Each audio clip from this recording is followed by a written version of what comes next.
crazy. I know, right? I was like, Professor Poulos is like the best professor ever, right? Oh, sorry, didn't see you there. So at New Ventures, in this course, we had to come up with an app.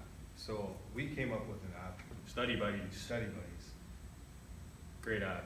So initially when we were discussing startups, our first idea was called Find a Spot. It was basically like Eventbrite, where there would be tickets could be sold online. It'd be showcasing certain events all across Toronto and the GTA.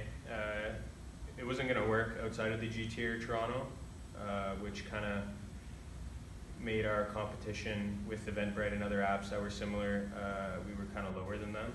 Made us realize we have to pivot. Yeah, we had to pivot at some point, so we made an app called Study Buddies because of the social pressure that many first-year university students and even second and third and fourth years face, where it's like a social platform, and it also can contribute to your school's success.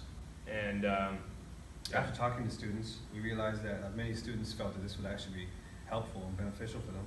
So it made us realize we kind of were on the right track by pivoting. Like our app helps students socialize with each other in the same classroom. You type your course code in, get notes that you missed or lectures that you missed, and yeah, it helped get students' priorities straight too. Get a good balance between work, school, and having a social life. Yes.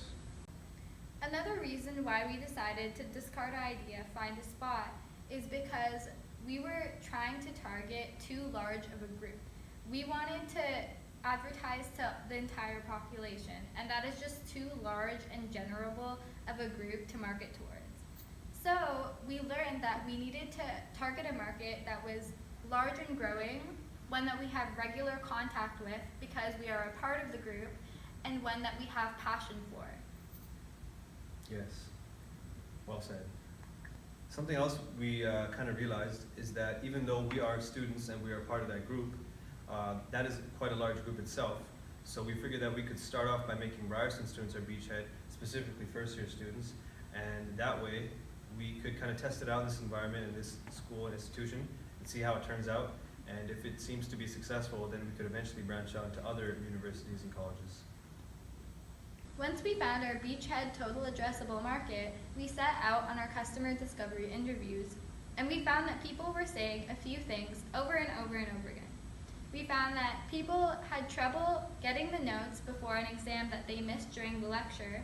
We found that people had trouble understanding important concepts and had trouble with professors and teaching assistants that didn't reply to emails on time because they emailed right before a test, and also had trouble with socializing with people in their classes and getting people with really good notes that they could help each other with for assignments and other things in class. So throughout the course we had a lot of difficulties, group members meeting up, setting times, getting our priorities straight. At first we weren't really organized with our startups. Actually we just had a group member leave and one join.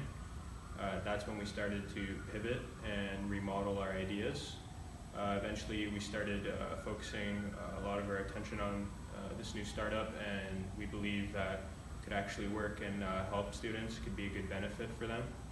And with the difficulties we had, we looked back on it and we reflected, and all of us are pretty happy with the outcome that we have accomplished.